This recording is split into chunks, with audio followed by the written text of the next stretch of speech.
Hi guys, Phoenix here. Welcome back to my nest. Jumping right into my kitchen equipment video, straight from my knife video that I just uploaded. Now with the kitchen video, with the kitchen equipment, it's going to be more of what's essential, what's not essential, and I'm going to here to tell you, no small appliance is essential. It's really not. Now, yes, it can make your life easier, 110%, but I don't want you guys stressing and trying to go broke over, oh my god, I don't have a KitchenAid stand mixer. Not gonna lie, really nice having one. But also, if I hadn't been gifted one, I still wouldn't have one. It's just straight up facts. They're amazing, but they're expensive. And they're expensive because they will last a long time. My mom had her dad's, and that was from the 70s. And by the time I had left in the 2000s, it was still working really well. So they're expensive. They're also gonna last long, so you have to weigh that out. Do you need it? Absolutely not. You can use a hand mixer. They work just as well. Whisks. Whisks are great. Whisks work really well too to do. Now, granted, if you're doing something like making whipped cream, it's going to take a little longer. You might want to use a jar and just shake it up instead. Or you can use a whipped cream canister. So I'm here to tell you that certain things you absolutely need, and they're going to be a lot of the handheld things. The stuff that you see on my counters, not so much. You can still do what you need to do and still do what you need to do in my videos without having to stress yourselves out. Now, obviously that little piece of equipment in the back over there, the little coffee maker, a lot of you are going to say is essential. For me, not so much, but I don't drink coffee. But for my roommate, it very much is, and that's why it's in the kitchen. I have another piece of equipment that is not essential. I have grown to love it, and that is my food processor. But I do a lot of heavier stuff. It's a great way to make pie dough if you don't want to do it by hand. But as I've shown you, you can just use a cheese grater with frozen butter. You don't really need the food processor after that. But it is great to have. If you are able to actually get one, it's great. If not, they do make small mini ones that are powered or even hand crank ones. And that way you can do it yourself. You can save yourself the money, but you still have that food processor.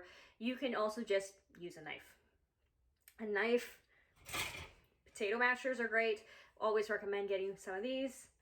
These work really well, whether you are making deviled eggs or potatoes. Potato mashers have more than one use to it than just mashing potatoes. You can mash cauliflower with it, you can mash beets with it, you can mash anything you can think of that you would have thrown in the food processor. You can actually use this instead. And that's what I'm going to get into. These are your essentials. Except for this. This is a Molinillo. I probably pronounced that wrong. I'm very, very sorry. I kind of did it quickly. And this is basically for making hot chocolate in a Mexican household. My grandmother had two, so I have one now, and I love using it. It's basically to make the milk nice and frothy. Obviously, I don't use it that often because it's only used in the wintertime when I'm making hot chocolate. So that is not essential, but I still love it, and it's a hand-me-down, so I'm going to keep it. It's just the way it's going to work. But everything else I've got in here that I'm going to show you piece by piece by piece, you're definitely going to want these. Wooden spoons. These are great for pasta sauces. You don't really need anything too thick.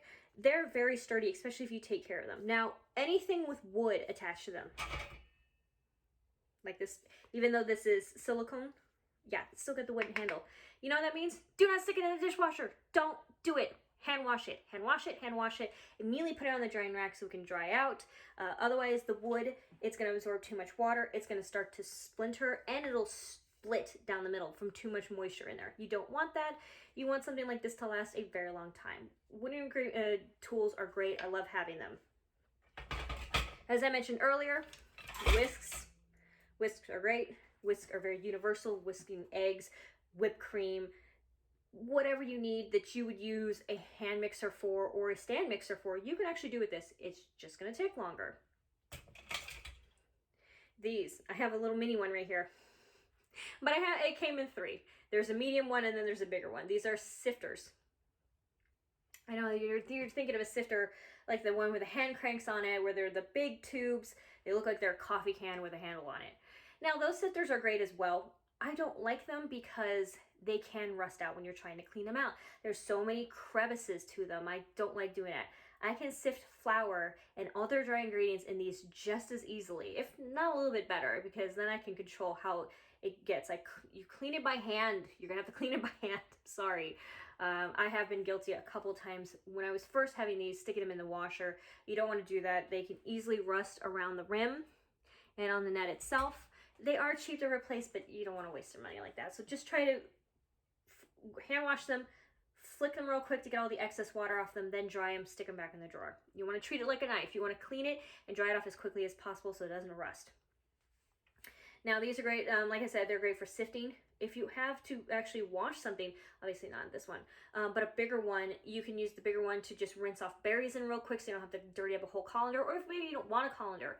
These work too to strain out pasta, to strain out berries that you're cleaning, to herbs that you want to rinse off. These will work great as well. So you don't really need a colander either. These are great multitaskers. That's the other thing you're going to notice. A lot of things in my kitchen are multitaskers. I hate unitaskers. I hate them so much. I got that habit from watching Alton Brown. And the only one that you ever should have in your kitchen is a fire extinguisher. That's it. Everything else should have more than one purpose to it. I don't understand this need for a cherry pitter or a strawberry pitter or an orange peeler. Yeah, we have one. It was gifted to me. I would never actually purposely go out and buy it. I don't understand it. You're only using it for one thing, and if you're not eating a bunch of, like, say, strawberries, it's sitting in your drawer collecting dust and taking up space. It's not worth it. Another thing to have, slotted spoons. These are great for various different reasons. You guys have seen me use this when I made my caramel apple pie. It's great for straining out the extra juice. If you are boiling eggs, you can easily use this to scoop out the eggs and into the ice bath that you needed to. Tomatoes the same way. If you're just blanching tomatoes real quick to make it easy to peel them, you are going to use this slotted spoon to kick them out. If I've steamed vegetables, like peas, I like steaming peas or like boiling peas on the stovetop. It's great. We're going to use it for that. Tongs. These are great.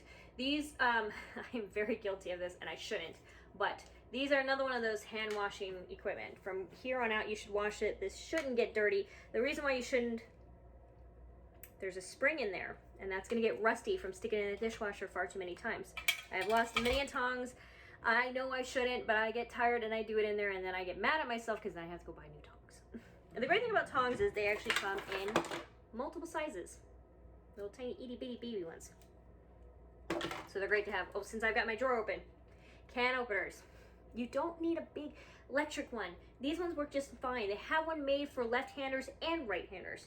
I mean, yeah, if you have kids, they do have these. I don't even know how long I've had this one. So that's the thing. At least this will last a long time. You can change the batteries. This is the kind that goes on the edge, and it takes it off so there's no sharp metal edge to the can when you take it off. That's always nice, too. I've got regular spoons, great for sauces. I do have a ladle. I currently don't have it to show you because we had soup last night, so ladle's in the dishwasher. These are great. This is silicone spatula, double-ended, so no matter what you need it for, you can use it obviously for cake decorating, for scraping out bowls, for stirring up soups. We have several different kinds because they all have different angles to them. They all have different uses to them. I love them. And you have the regular spatulas. We have different ones for different shapes of pans. I like to have at least two for that reason, just because if you can, we used to have a really small one. Try to get a really small one. I've tried to replace it. It's hard to find online. But definitely get a small one if you have a little tiny pan as well. Let's see what else I've got in here. These, I've obviously shown you graters before. Now you can buy them individually like this. I do recommend getting that tower where you see it's like it's got 4 sides and each 4 side has a different grater to it. That way you're not like me with 3 different graters. But also I like this one. This is a micro planer. You can see how tiny the holes are. This one is more used for when you're just nutmeg, grating up ginger, grating up cinnamon. This is what you would use this for. It's very sharp. You want to be very careful. You can very easily cut yourself on it. So if you're not going to do a lot of fresh herbs and fresh spices, then, oh, well, I mean, it's also can be used as zesting for citrus too. Another use for this. But if it's got it on the 4-sided one, just go with that instead. Now this one is essential for me, might not be essential for you. It's a meat mallet. Now I like this because if you like to make chicken fried steak, if you like to make veal cutlets, if you like to make anything that's going to require the meat to be very thin, obviously mallet, and then obviously that's the side for the chicken fried steak side. I like these, they're very great. You can also, if you're vegan or vegetarian, you like to do cake decorating, this is great for beating the crap out of candy. And soon you'll have candy dust in little broken pieces. I've used this to beat up candy canes when I've put them inside of cookies before, so this is actually multi-use too. If you don't either do a lot of cake decorating or you don't eat a lot of meat, obviously you can skip this one, but this is a nice one to have in your kitchen. I've found many uses for it. This is another one of those. This is actually what should be on the bottom of a pot for when you're canning. I will do a video on that. It's hard to do right now in the pandemic because I can't get the supplies, and so I don't want to do a video that you can't get the supplies. But I do want to show you how to do canning. Canning is great. Canning is a great way to save money because you can go to one of those farmers market, buy a bunch of vegetables, and then just can it yourself or freeze it yourself. Saves you a lot of money because now you've got a bunch of stuff just hanging out in your freezer. I've loved doing it. I do canning a lot. Ask everyone that knows me, and because I have some people still wanting their prickly pear syrup. Sorry. it's here. I haven't drank it yet.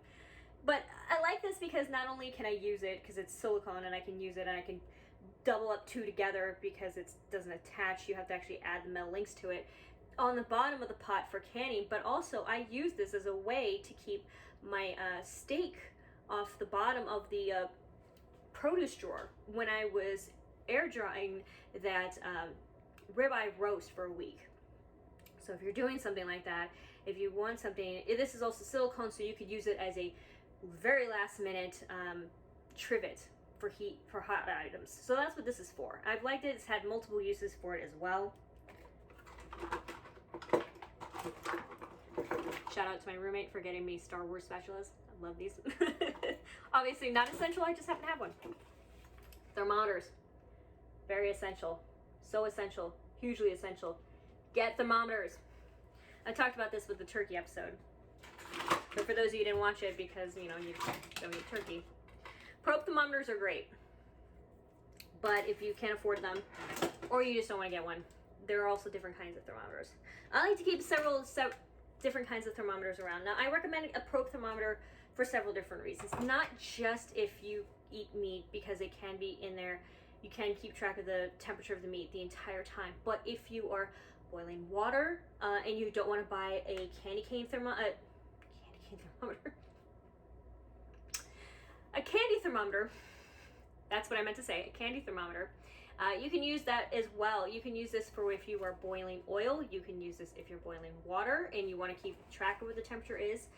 This one is obviously very advanced, so this cost me a pretty penny, but they have basic ones at Target, Safeway, Walmart, Amazon. They can cost at most 15 bucks. I won't say how much this costs. It is chef grade, so it costs you a pretty penny. Where I can take this and I can actually, you know, if this were to break, I can go back on the same website and buy a new one. You really can't do that the ones with the cheap $15 ones. The cheap $15 ones are nice to have, period. But do note, because they are $15, you will have to replace it far sooner than I'll have to replace mine. The reason why that is because the cords aren't easy to replace and you can't calibrate it. Calibrating a thermometer is a very big thing. After a while, it will stop working properly. You have to go back in there and calibrate it to make sure it's still reading the correct degrees on it. Such as this one, this little probe thermometer, cannot be calibrated. This one can. I just need a tiny screwdriver to do it. So we have two different kinds. Like, this is a quick one, but once it stops reading temperatures correctly, and how you do that is actually very simple. You want to have this on Fahrenheit. That's where you're from. You are going to get a cup of ice water. Make sure it's really, really cold. And you're going to stick the thermometer in there. It should read 32 degrees. That's the temperature of freezing water, like ice water for us. If it doesn't, then you need to calibrate it, or if you can't calibrate it, change the battery first. Sometimes it's as simple as changing the battery on these ones. And if it still doesn't read 32 degrees, then you've got to chuck it. That's the unfortunate of it all. But I do recommend having at least more than one thermometer. They're so helpful. If you really do go the extra mile, if you fry a lot, then, or you make candy a lot, then obviously get a candy thermometer. I don't have a thing to show you a candy thermometer. Think of it like this, like my microplaner. It's gonna be long and skinny, and it's gonna look like a thermometer you would stick on your wall outside to know what the temperature is outside. You know, back in the day when we used to do that. I don't know if anyone still does that because we have apps on our phone. But anyways, and it'll tell you on here, and it'll tell you the different degrees. It'll also say things like softball, hardball, and that's the degrees of the candy stages. So that's how you know it's a candy thermometer. Butcher's twine. Butcher's twine is great to have. I recommend having it in your kitchen. It doesn't matter if you eat meat or not. I have found so many uses for this, both meat and not meat reasons. And I bought this for $5 3 years ago, 4 years ago. I honestly don't even know. I know I've had this for a couple years now, and I still have so much freaking yarn on here. So it is cheap to have too. So definitely get one of these. Very useful to have in the kitchen. You're going to need butcher's twine for something. You're going to need to tie up something. 110%. Now, ice cream scoops. Now this one we've just had, but I recommend getting the kind with the spring-loaded action and getting several different sizes if you can. At least 3 different sizes. The reason why that is not only can you use them for ice cream, you can use them for scooping out cookie dough. And you can use them for scooping out biscuit dough and candy dough and anything else you can think of. If you need a proper measurement, usually it'll tell you how many ounces this will hold. So if you're like, hey, I need 2 ounces of cookie dough, now you've got it. And it's a great thing. A lot of bakers use them to keep the cookies uniform when they're scooping them out. So if you're worried that you're not doing it properly, you can either do this, or you can actually get a kitchen scale and weigh each amount of cookie dough. I find this a little bit faster. Speaking of which, I won't pull mine out. I do have a kitchen scale. I love having a kitchen scale because sometimes with baking, it's not the volume, it's the weight of the flour that you're using. Like when I said with my crusty bread recipe, I use a pound of flour. So I weighed that out. I actually did a pound of flour and I had to zero out the bowl.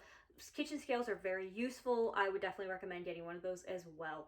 No matter what you're going to use it, you're going to start coming across recipes that require the weight instead of it. And you can look up the conversion, like, well, how much is a pound of flour cup-wise? It's not going to be as accurate. It may taste a little off. It may be a little flat. You don't know. Kitchen scale's always the way to go. Kitchen scales aren't that expensive either. I think maybe $10 to $15 for a cheap one. They've last for a while. You can just change the batteries on them. So 100% would recommend that. Let's see, what else I've got in here that you Pizza cutters. These are great too. If you have a very limited knife selection because you're starting to piece out your own selection, or you bought the box of knives and they've gotten a little dull, these work just as well. They can be used to cut up the crescent rolls that I've shown you when I did my bread dough recipe. They can be used for obviously cutting pizza, for cutting anything really. Anything you could use a knife for, but you need it done quickly. Pizza cutters are great for that. Whether or not you eat pizza, these are actually pretty useful. So if there's like, if you can't afford 2 knives, get like a kitchen knife, a utility knife, and this.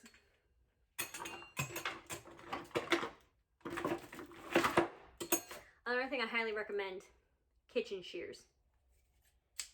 These are way different than your other shears, okay? First of all, do not use your everyday utility scissors in here. Don't do it. That's disgusting. Don't do it, okay? Because you've been using them to cut open your Amazon boxes, and you've been using them to cut, you know, whatever. I don't even want to know. I've seen, and I've personally done weird things with utility scissors. You don't want it in your kitchen. You want to actually get kitchen shears. Now kitchen shears are very strong and they're very sharp. And the reason why that is they're used to cut many things in the kitchen. They're used to cut open, if you want to cut open a packet of bacon, that's what they're going to be used for, or chicken, or a bag of chicken, that's what they're going to be used for. If you need to cut off the tips of the wings of the chicken, that's what these are used for. I've used these to remove the spine out of both ducks and chickens. It takes a little bit of pressure, but that's what these are for. And obviously you can usually, not always, take them apart and be sharpened on your whetstone. I recommend getting the kind that are usually rust resistant, and obviously treat these like knives. Hand wash them and hand dry them so they don't rust out on you. These are KitchenAid. They're meant to last a little while as long as you don't abuse them. They are scissors. They do have a joint to them where it can easily rust right there, so just be careful how you use that. But yeah, these are solely for the kitchen. They're not supposed to be used anywhere else. They're strong enough with the way they're built. They're actually supposed to cut through poultry bone and fish bone. Obviously not so much beef and pork bone. Those are a little bit stronger. But that's what these are for. Like if you were to cut out, if you wanted to butterfly a chicken, you're going to use these. So I don't know why, but I think my phone decided it was done recording. I was in the middle of my little rant. So, sorry. So, if you see that weird cut, that's what that is. I just looked over and the phone was like, okay, we're done recording. Fair enough. Okay, I don't know why. I have do not disturb on, so it's not like anything was interrupting, so I don't know what that was all about. So, okay. But I think I got through everything that you needed to do about kitchen equipment. The basic stuff that you would need for everyday use when it comes to spoons, ladles, spatulas, what you do need, what you don't need, what you can live without, which is a lot of small equipment. Even a toaster. If you want a toaster, get a toaster. Toasters are not that expensive. But if you can't afford one or you don't have the counter space for it, your oven works just as well. You just set it to 350 and just keep an eye on that bread. Make sure it doesn't burn. Make sure to flip it over so you can get both sides of it perfectly toasted. But that's all a toaster is a far smaller oven. And obviously, if you don't want to waste electricity, I could understand getting a toaster. But it's also not the end of the world if you can't get one right away. If you don't have the counter space for it, you do have other options. Or you can also get a toaster oven. Obviously, those are way more expensive, but sometimes you can get those at Goodwill or something like that, and they will still work just as well, and you can multi-use them, unlike a toaster. Toasters, really only toasting bread and bagels, whereas a toaster oven, you can do that and actually use it as a mini oven to cook like small chickens and stuff like that, so a way around that. So now before my phone decides to quit again, I'm gonna go ahead and end this video. Let me know if there's any other kitchen equipment that you want me to talk about in a more precise way. Let me know in the comment section below. If you like this video, go ahead and hit that thumbs up. Make sure to hit that subscribe button so you don't miss out any more of my soapbox ramblings. I hope you guys enjoyed yourself today. Please let me know any future videos you'd like to see in the comment section below. Hit me up on Facebook, on our Instagram. Both of those you can find in the back end of my channel under the About page. Or also if you go to my banner, you should see two little icons. You can click on that. It'll take you straight away to those two. And I'll see you guys next time.